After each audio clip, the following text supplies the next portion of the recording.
So yun mga kapangit, welcome back to my YouTube channel. So yun mga kapangit ko, dito tayo sa ngayon sa Ilagan, sa bahay ng ate ko. So yun, nakita niyo mga kapangit siguro yung upload ko kahapon na kasama ko sila kuya ko and yung pamangkin ko. Ngayon sobrang sobrang sama ng sobrang sama ng pakiramdam ko and gusto ko lang linawin to, as in gusto ko lang linawin dahil nga diyan sa sa comment section natin na nakita ko yung comment ng hindi ko alam kung ex ko na o girlfriend ko pa, hindi ko alam.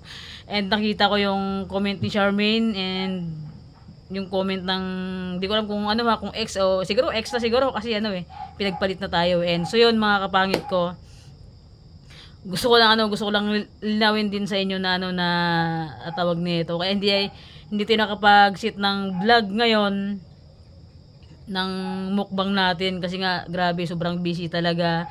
And mula nung dumating kami dito sa sa Isabela, busy. Tapos pagdating dito kila ate ko kanina buong alas 6 ay alas 5 gising na ako, pumunta na kami ng palengke and maghapon na ako sa palengke mga kapangit, kaya hindi tayo nakapag-upload ng vlog. And hindi bumaba si ate ko dahil yung asawa niya nga is may sakit si bayaw ko, kaya yun hindi siya bumaba kasi nga nandito ako ngayon sa Ilagan. Kaya yung tayo muna yung bantay ng tindahan nila mga kapangit. So yun hindi rin siguro ako mga kapangit hindi ako tatagal dito sa sa Ilagan. Siyempre kailangan din nating bumalik ng Palawan. Kailangan nating bumalik ng Palawan, siyempre doon na yung mundo natin and doon natin yung mag-stay. At gusto ko lang liwanagin sa yung comment ng ex ko.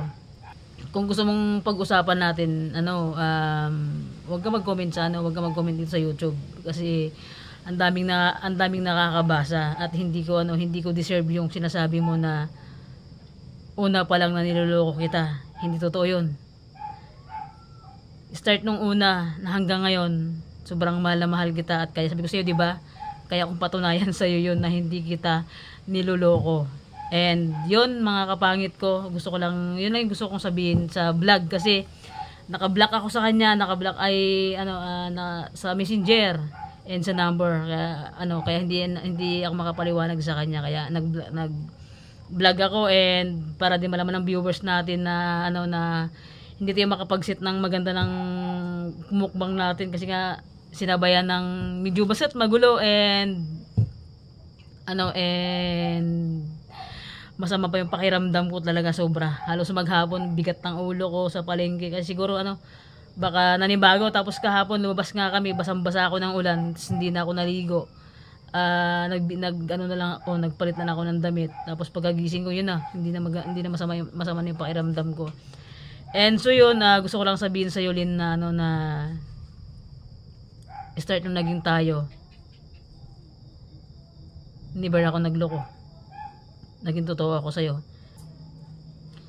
Ngayon lang ako nagsalita ng ganun sa iyo kasi ganito pa lang, ngayon ako nagsalita sa vlog ng ganito kasi may mga comment ka kasi sa comment section and nag-reply si Charmaine and siyempre thank you kay Charmaine B. Thank you so much sa iyo thank you so much sa laging pagsuporta sa akin, sa walang sawang panonood ng vlog and sa lahat-lahat ng sumusuporta sa akin, sa lahat-lahat ng nanonood, sa lahat-lahat ng nakasubscribe, sa lahat-lahat ng viewers ko, sa lahat ng sumusuporta, sa mga FW na tumutulong sa amin na vlogger sa sa Palawan. Thank you so much po and ulitin ko ulit, start nung naging tayo, hindi ako nagloko.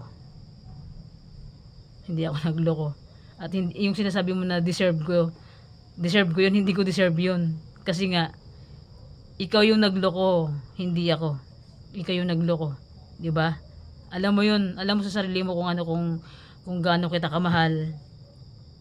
kung gaano ka ka-importante sa akin. So yun mga kapangit, hindi sana ako magbo-vlog ng ganito, pero kasi siyempre may mga comment na kasi mga kapangit sa baba, and may nag-reply na sa kanya. So kaya nag-vlog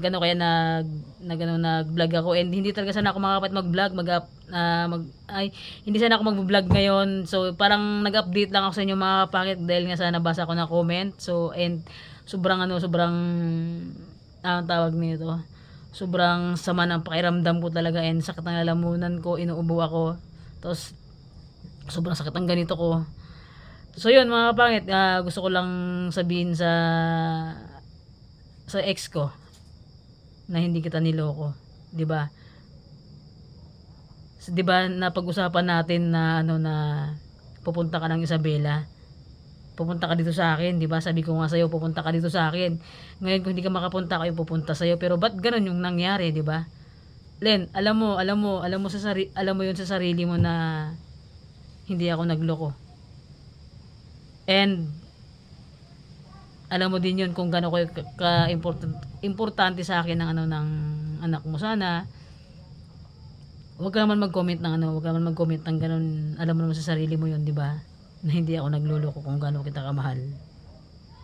Sobra. Kaya yun lang mga kapangit, nag-update lang ako kasi nag-comment siya ng ganon, and ang dami kong message sa kanya sa Messenger pero hindi na siya makontak, and naka-block na ako sa number niya. Yun. Kung sino man yung bago mo, stay strong kayong dalawa. Sana tumagal kayo, and ako siguro hintayin kong humilom. Antayin kong humilom yung sugat. Sugat. Antayin kong humilom yung sugat or yung nararamdaman ko, kumalma, makalimutan kita siguro bago tayo papasok sa isang relasyon na sana yung magiging partner ko na ulit ngayon. Sana hindi na mangyari ulit yung ganun sa akin kasi hindi ko naman deserve na lokohin, and hindi ako manloloko. At hindi kita niloko mula una hanggang ngayon. At siyempre gusto ko sabihin din sa iyo na sa nangyari ng ganun sa atin, siyempre sobrang nasaktan ako, sobrang sakit. And siyempre nagawa mo na yon, at kaya ko patunayan sa iyo yon. Bago ako mag-girlfriend, kapag humilom na yung lahat, okay na ako. Nakamove on na tayo. Ay, ako lang pala, hindi ikaw. Tayo. Ako, bago siguro ako pasok sa isang relasyon, and or enjoyin ko man na siguro yung pagiging single and tutok sa vlogging. Kasi dati mga kapangit, start yung naging kami ng girlfriend ko na yan, sobrang nakatutok ako sa kanya, and medyo nakalimutan ko na mag-content, nasa bahay na lang ako, ganyan. Kasi siyempre, kahit sino naman mga kapangit, dumadaan tayo sa sistema na ganon, dumadaan tayo sa ganong klase, kasi nga pag nagmamahal talaga tayo mga kapangit, ganon tayo yung napagdadaanan natin, and walang nagmamahal na hindi nasasaktan. Totoo yun mga kapangit. And yung pagiging cheating, sinungaling, manluloko, choice mo na yon. Choice mo yon. Ginusto mo yon. 'Di ba? Nagbigay na ako sa iyo ng 3 chance. Ang dami mong message sa akin na bigyan kita ulit ng pagkakataon. Na isang chance pa. 'Di ba? Pero sinubukan kita. Kung gaano ka talaga katatag. So, hindi ka naging matatag. So simple, 'di ba? Nasa Ilagan na ako. Talaga sana magkikita na tayo kasi malapit lang yung Isabela to Pangasinan. Then hindi ako agad pumunta ng Pangasinan. Alam mo 'yun, 'di ba? Kaya hindi ako agad pumunta ng Pangasinan kasi meron tayong pinagtatalunan, and alam mo 'yun kung ano. Hindi ko nasasabihin dito sa vlog. Hindi ko sasabihin sa vlog na 'yon kung ano yung pinagtatalunan natin. And nagbigay na ako ng 3 chance. Tama na siguro yung 3, pero sinubukan ko pa rin. Nabibigyan kita ulit ng pagkakataon na maging okay tayo, na ayusin natin to. Pero pagkagising ko, ganoon na yung nangyari, 'di ba? So choice mo na yon, yung pagiging sinungaling mo. Pagsisinungaling mo pala sa akin, and yun, ingat ka lagi, and hindi kita i-block sa FB. Hindi kita i-block para if ever man na tawag niyan, gusto mo akong tawagan, gusto mong ulit makapag-friend sa akin, walang problema yun sa akin. Okay, sige, tatanggapin ko. Magiging friend tayo. So yun mga kapangit, hanggang dito lang yung vlog ko. So nagpaalam na ako kanina, so medyo napahaba na tayo. And yun, gusto ko lang sabihin kasi nag-comment, may mga nag-comment na doon sa comment section, and pasensya na ulit. Sorry kung nasaktan kita. Kung nasasaktan ka ngayon, hindi ko kahit na hindi ko kasalanan, magsusorry ako sa iyo kahit hindi ko kasalanan. Sorry kung nasasaktan ka. Sobrang nasasaktan din ako kasi sa ganong nangyari, ganon sa ginawa mo. Pero wag mo bang sabihin sa akin na na deserve ko 'yon. Na una pa lang niloloko kita kasi hindi totoo 'yon. 'Di ba? Sabi ko nga sa iyo pag nagkita tayo, kaya kung patunayan sa iyo na hindi kita niloloko, ako sa iyo, 'di ba? Mahirap kasi mag-explain kapag malayo. Ang hirap ng sa totoo lang mga kapangit. Sobrang hirap ng LDR, sobrang hirap ng LDR talaga. Pero sa aming dalawa ni Marilyn, siya yung tawag niyan, siya yung nagkamali, hindi ako. And ako na yung sumusuko talaga. Suko na talaga ako. So, alam mo 'yan, nagbigay na ako ng 3 pagkakataon, pangatlong chance na. So, kaya umulan na. Kaya nag-vlog ako. Kasi yung comment mo dun sa baba, mula umpisa hanggang ngayon na niloloko kita, hindi totoo yun, kaya nag-vlog ako. So yun mga kapangit, yun lang yung gusto kong sabihin. And sobrang minahal ko yung girlfriend ko. Dumating sa punto na sa kanya lang umikot yung mundo ko. Sobrang minahal kita. And alam mo sa sarili mo yan, sobrang mahal na mahal kita. So yun, kaya ko patunayan sa'yo, and antayin kong humilom lahat. Maging okay na ako, ready na ako sa lahat ulit, magpasok sa isang relasyon. Pag okay na, siguro pwede na. So yun mga kapangit, hanggang dito lang magtatapos yung vlog natin. And sobrang masama yung pakiramdam ko talaga, bigat ng ulo ko, tapos basta di ko maintindihan. Kaya dapat kayo na mga kapangit ngayong hapon, pag uwi ko dito sa bahay, dapat talaga magsushoot vlog ako ng pangmukbang. Pero hindi na ako nakababa sa palengke ulit ngayong hapon kasi nga sobrang sama ng pakiramdam ko. Kaya yun, sakto, nagbabasa ako ng comment, and nakita ko yung comment ng girlfriend ko. Kaya nag-vlog ako, and nag-update na rin ako sa inyo na baka siguro bukas mga kapangit, kahit na sobrang sakit ng nararamdaman ko, kahit sobrang nasasaktan ako, sobrang sakit, pipilitin ko pa rin na mag-update sa inyo araw-araw, para naman may update vlog ako. And kailangan ko yun mga kapangit, yung vlog, kasi siyempre nasa Isabela ako, and para may kita tayo sa ating pagbo-vlog sa YouTube. Dahil sa katapusan ng mga kapangit, pauwi na ako ng Palawan. So yun mga kapangit, thank you so much po sa inyong lahat, sa hindi nyo pag-skip ng ads, sa lahat ng sumusuporta. God bless po sa inyo. Talagang sobrang sakit ng nararamdaman ko.